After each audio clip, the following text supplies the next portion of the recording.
Salut tout le monde, j'espère que vous allez bien. On se retrouve aujourd'hui dans une vidéo book haul. Oui, encore. Mais j'ai une très bonne raison de faire un book haul.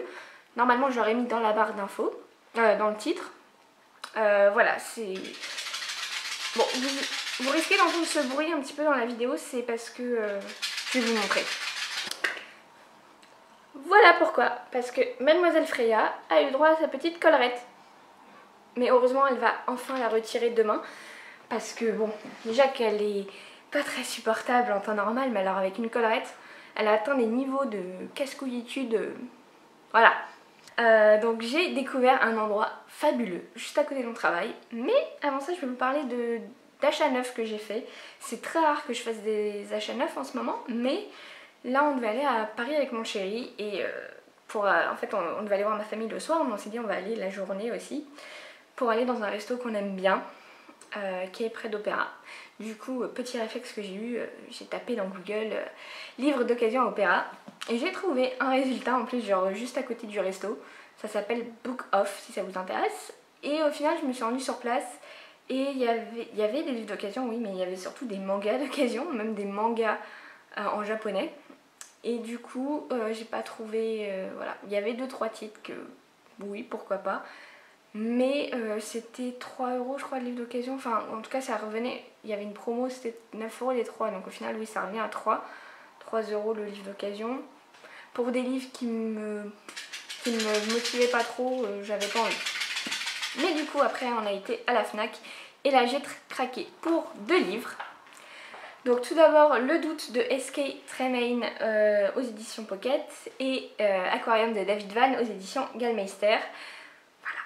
Ça y est, j'ai envie de lire tous les David Vann. Au final, au début, j'avais un avis mitigé plus, et plus j'y pense à Shukon Island, et plus je me dis que ouais, j'ai trop kiffé en fait. Du coup, ces 2 livres, il y en a un des 2 que j'ai lu, et ça a été une grosse déception. Mais vous verrez ça, pas dans le prochain update lecture, parce qu'il est déjà préfilmé depuis début juillet, mais dans celui d'après. Voilà. On va passer maintenant à la grosse partie. En fait, Freya. En fait, donc je travaille là où je travaille, donc à Versailles depuis 1 an et demi maintenant. Voilà, donc ça fait 1 an et demi que je vais là-bas tous les jours. Et j'ai découvert récemment, enfin non, je savais déjà qu'il y avait cet endroit, donc c'est un antiquaire qui est juste à 2-3 minutes de mon travail à pied. Je savais qu'il était là, mais pour moi un antiquaire ça vend des vieux trucs, quoi, des vieux meubles, des vieux livres. Oui, en effet, ils vendent des vieux livres, mais ils vendent aussi énormément de livres récents en fait. Limite, leur activité principale, c'est plus les livres que vraiment les meubles. Dans un vieux bâtiment, c'est un petit peu particulier et il y a une première grande pièce et après une petite en contrebas. Et dans la petite en contrebas, il y a quelques meubles en effet. J'ai l'impression aussi que ça fait un peu resto, salon de thé, je sais pas, parce que au milieu, il y a quelques tables et à chaque fois que j'y vais, il y a des gens qui sont en train de boire des coups ou de manger, je crois, limite. J'y suis allée 2 fois, hein. C'est pour ça que je dis à chaque fois. Mais oui, il y avait surtout, en fait, j'ai regardé sur Google et j'ai vu que les gens disaient qu'il y avait vraiment énormément de livres, que voilà, qu'il y avait plein de livres d'occasion. J'ai vu des photos et en fait, c'est vraiment sur les photos que j'ai vu, par exemple, qu'il y avait des pockets. Et là, je me suis dit, il va être temps d'aller faire un tour. Et oui, puisque je sais pas combien j'en ai acheté, attendez, je vais essayer de compter.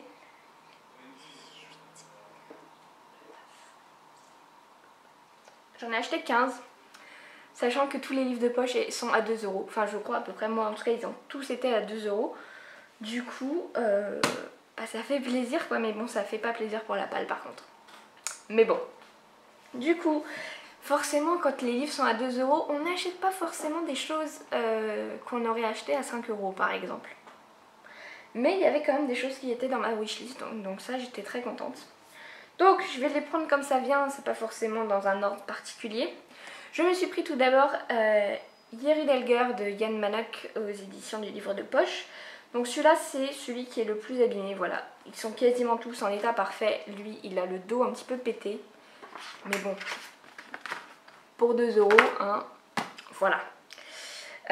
Pourquoi j'ai pris celui-là? Déjà parce que j'en ai entendu énormément de bons avis.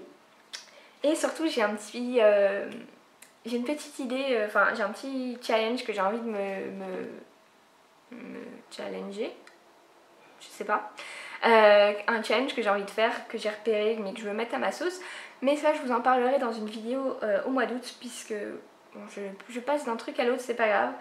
Au mois d'août j'ai prévu, normalement, hein, j'espère que ça va bien se faire, j'ai prévu de faire pendant la première semaine d'août, donc la première semaine complète d'août, du 5 au 11, je veux faire une semaine une vidéo. Enfin, une semaine une vidéo par jour, voilà. Et du coup je vous parlerai de, en partie, pourquoi j'ai acheté celui-là. Voilà. Donc oui, sinon c'est un ethnopolar qui se déroule en Mongolie. Et voilà, j'en sais pas beaucoup plus. Mais voilà, ethnopolar en Mongolie, je me suis dit, allez, c'est bien, je trouve des fois les ethnopolars pour tous ces endroits où on sait qu'on n'ira jamais et que... Et comme ça on peut un petit peu découvrir la culture et le pays. Voilà, parce que clairement, j'aimerais bien pouvoir aller dans tous les pays du monde, mais la Mongolie n'est clairement pas ma priorité. Voilà. Je me suis pris ensuite mon premier Guillaume Musso avec l'instant présent chez Pocket. Pourquoi j'ai pris celui-là tout simplement, vous allez me prendre pour une groupie de Séverine, de la chaîne Il est bien ce livre. Mais en fait à mon travail je suis donc... Enfin, je vais vous raconter ma vie pour chaque livre que j'achète, c'est génial. À mon travail, donc je suis dans un labo tout seul et du coup je peux mettre mes écouteurs et écouter un petit peu ce que je veux, des livres audio, de la musique et des vidéos YouTube aussi. Et du coup je me suis refait toutes les vidéos de bilan lecture de Séverine depuis le début. Ça m'a rajouté un nombre énorme de livres à ma wishlist, mais bon. Et du coup j'ai découvert qu'au début elle lisait un petit peu du Guillaume Musso et que certains c'était très bien et d'autres beaucoup moins, en tout cas pour elle. Et elle a eu un coup de cœur pour celui-là. Donc je l'ai vu, 2 €, je l'ai pris, voilà. Voilà, en fait là pour l'instant on est que sur des livres que j'aurais pas acheté de base. Donc là c'est La délicatesse du homard de Laure Manel, au livre de poche. Pourquoi j'ai acheté celui-là? Parce que clairement j'ai fait le mouton, parce que je l'ai vu partout, j'en ai entendu beaucoup de bien, je suis pas bien sûre que ça va me plaire en fait. Déjà tout simplement puisque un des personnages principaux est directeur d'un centre équestre. Et je fais partie de ces gens qui n'en ont rien à taper des chevaux. Voilà, il y a des gens qui sont passionnés d'équitation et du chevaux. Moi c'est pas du tout mon cas, la limite c'est un peu du... Non, je rejette un peu tout ça, mais bon... Voilà, je veux me faire une idée sur cet auteur et donc voilà, pour 2 € encore une fois. Je suis désolée, la luminosité est pas géniale et en plus j'ai l'impression que ça ne fait que changer selon comment je me bouge. Je me bouge, oui bien sûr. Mais en même temps j'ai choisi de filmer le seul jour où il pleut et où il fait nuit à 19 h. Bon, nuit j'exagère mais c'est l'été quoi, il fait jour jusqu'à 22 h mais pas aujourd'hui. Ensuite je me suis pris Kazuo Ishiguro avec donc ça c'est le nom de l'auteur. Le titre c'est Auprès de moi toujours de chez Folio. Alors ce livre j'en ai entendu parler dans une vidéo de Jeannot ce livre. Elle fait des vidéos, si vous avez aimé telle série vous aimerez tel livre. Et je crois que j'ai entendu parler de ce livre dans sa vidéo si vous avez aimé Black Mirror vous aimerez ce livre. Tout simplement puisque à la fin il y est marqué, donc c'est plus après le résumé, c'est après, il y a marqué: ce chef-d'œuvre d'anticipation raconte une histoire d'humanité et d'amour dans l'Angleterre contemporaine. C'est le Antipassion qui me fait me dire que c'est sûrement par rapport à la vidéo sur Black Mirror. Voilà. Après, je sais pas du tout de quoi ça parle. Je sais que c'est... Elle avait parlé de l'histoire dans sa vidéo, mais j'ai complètement oublié. Je regarde tellement de vidéos booktube qu'à la fin, les livres, ça se confond un peu dans ma tête. Et j'ai pas spécialement envie de relire la 4e de couverture. Mais voilà, je le lirai bien un jour. Ensuite, je me suis pris Les Petites Filles de Julie Ewa au livre de poche. Pourquoi je l'ai pris? Parce que, pareil, je l'ai vu traîner sur le groupe Il est bien ce livre. Cette fois, oui, sur le groupe. Donc, je ne sais plus ce que je disais. Oui, je crois que j'ai vu ce livre passer sur le groupe Il est bien ce livre. Puisque en février, il y avait une lecture. En fait, tous les mois, il y a une lecture commune. Et au mois de février, il fallait lire un livre avec le mot femme ou fille. Et celui-là a été passé pas mal de fois. C'est un livre qui se passe en partie en Chine. Voilà, je me suis dit, la Chine, ça change. Et voilà, après, j'en sais pas plus. Ensuite, je me suis pris Le temps est assassin de Michel Bussy. Freya. Oui, mon chat. Celui-là, en fait j'ai découvert Michel Bussy avec Un avion sans aile sur Audiolib et j'adore ce livre. Et du coup, j'ai voulu enchaîner après avec Le temps est assassin, toujours sur Audiolib, et ça l'a pas fait en fait. Je crois que j'en étais à la moitié. J'ai arrêté d'écouter et j'ai jamais repris. Et je me dis que j'ai quand même envie de savoir le fin mot de l'histoire. Je crois que je vais me faire spoiler un truc. Bon, Freya. Et du coup, je me suis dit que peut-être en livre ça passerait mieux qu'en audio. Donc, toujours pareil, à 2 €, ça passe. Enfin, lui, je pense que je l'aurais acheté même un peu plus cher. Je me suis pris ensuite Elle s'appelait Sarah de Tatiana de René. Donc Tatiana de René, j'ai lu Le voisin d'elle et j'ai un autre livre encore d'elle dans ma palle. Mais voilà, il y avait pas mal de Tatiana de René. Celui-là me tentait bien parce que c'est une histoire qui se passe à moitié en 42 et à moitié en 2002 apparemment. Donc, désolée, c'est sa collerette qui frotte sur le sol. Et elle a réussi à ouvrir la porte du balcon. Je ne sais plus ce que je disais. Quand je suis pas arrêtée par mon copain, je suis arrêtée par le chat.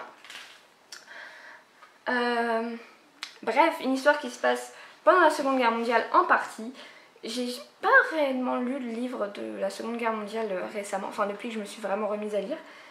Et pourtant c'était une période que j'aimais pas mal quand j'étais petite. Enfin, on peut pas dire qu'on aime la période de la Seconde Guerre mondiale, mais que j'aimais bien étudier, que j'aimais bien...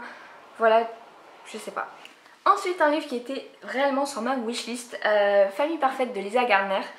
Voilà, ça fait un moment qu'il est dans ma wishlist, je ne sais pas pourquoi. Voilà, l'histoire, oui, me tente pas mal. Je crois que c'est une famille qui disparaît du jour au lendemain. Voilà. J'en sais pas plus, mais j'ai envie de retenter du Lisa Gardner vu que j'avais moyennement, enfin j'avais bien aimé Derniers adieux, mais c'était pas non plus un coup de cœur. Mais j'ai quand même envie de découvrir d'autres titres de l'auteur. Ce n'est d'ailleurs pas le seul, puisque je me suis pris Arrêtez-moi de Lisa Gardner aussi. Donc celui-là il me tentait plus en fait, c'était une copine à mon ancien boulot qui m'en avait parlé. C'est une femme en fait qui connaît l'heure et le jour de sa mort. Et aussi pareil pour ses meilleures amies. Et du coup elle demande à l'inspectrice Didi Warren d'enquêter en fait. Voilà. Je me suis pris ensuite Ne tirez pas sur l'oiseau moqueur de Harper Lee aux éditions du livre de poche. J'ai pris celui-là tout simplement puisque 2 €, mais parce que c'est un classique de la littérature américaine et que j'en ai entendu beaucoup de bien. Et quand je l'ai pris en plus, la dame qui tient la caisse m'a dit « Oh, je l'ai fini ce matin et tout, il est bien. » Donc bah voilà, j'étais contente. Je me suis pris ensuite L'aveuglement de José Saramago aux éditions Point. Donc ce livre, j'en avais entendu parler sur la chaîne de Séverine encore une fois. Je crois que c'est un livre un peu post-apocalyptique, je crois. Écrit par un Portugais d'ailleurs. C'est ça qui m'intéressait aussi. J'essaie de me diversifier au niveau des auteurs, au niveau des pays et tout. D'ailleurs, je ne sais pas si ça se passe au Portugal. Je verrai bien. Freya, qu'est-ce que t'as?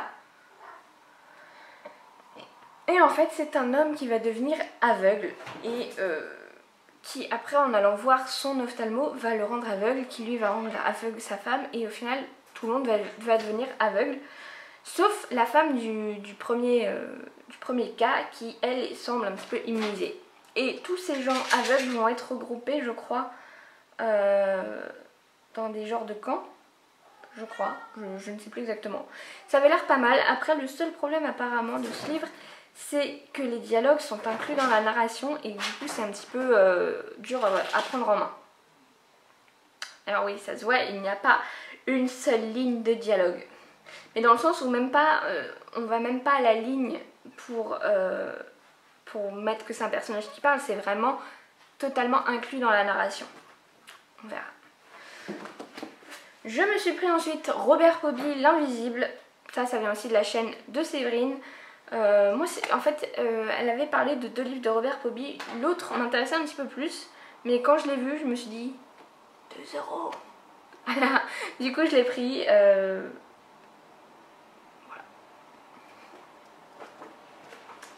Et ensuite, ça c'est, j'étais vraiment ultra contente. Je me suis pris 4 Laura Kashishke. Alors, Laura Kashishke, vous n'en avez pas encore entendu parler sur la chaîne. Ça viendra dans le prochain update lecture. Mais bon, si j'en ai acheté 4, vous devez vous douter que j'ai bien aimé le premier livre que j'ai lu d'elle. Donc là, j'ai pris Un oiseau blanc dans le blizzard, La vie devant ses yeux, En un monde parfait et Rêve de garçon. Voilà, celui-là il est un petit peu abîmé aussi à ce niveau-là. Des fois je me demande ce que font les gens avec leurs bouquins quoi. Mais bon. Donc je vais pas vous parler exactement de quoi ça parle, hein, puisque moi-même je ne le sais pas exactement. J'ai juste... je les ai vus, ils étaient là, je les ai pris. Et puis voilà. Et pour finir, j'ai une dernière lecture, qui est une lecture neuf aussi, enfin un livre neuf. Puisque j'ai fait une commande sur Amazon et que je devais atteindre 25 € parce que j'avais des articles panier plus. Du coup voilà, je pouvais pas commander si j'avais pas 25 €. Il me manquait quelques euros et du coup j'ai pris un autre, Laura Kashishke. Celui-là il me fait extrêmement envie, je crois que ça va être ma prochaine lecture. Donc c'est La couronne verte donc de Laura Kashishke, toujours au livre de poche. Je vais vous lire la 4e de couverture, franchement ça m'a donné trop envie.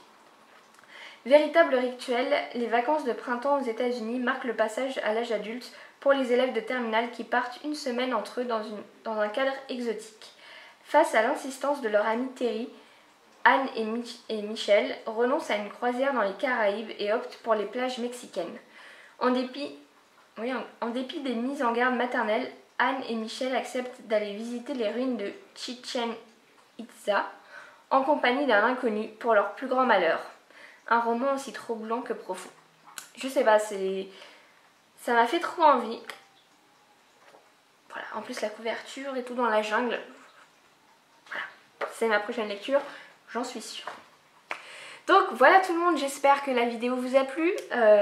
Si vous passez un jour sur Versailles, n'hésitez pas à aller faire un petit tour chez cet antiquaire. Hein, ça s'appelle Au Facteur Cheval, c'est près de la gare des Chantiers.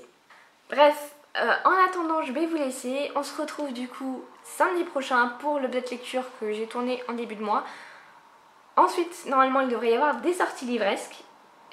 Normalement, oui, je vais quand même essayer de regrouper les sorties de juillet et de août. Et ensuite, on se retrouvera pour la semaine, un jour, une vidéo avec pas mal de vidéos et surtout, je pense, plusieurs updates lecture. Bref, je vous laisse. À la semaine prochaine et salut!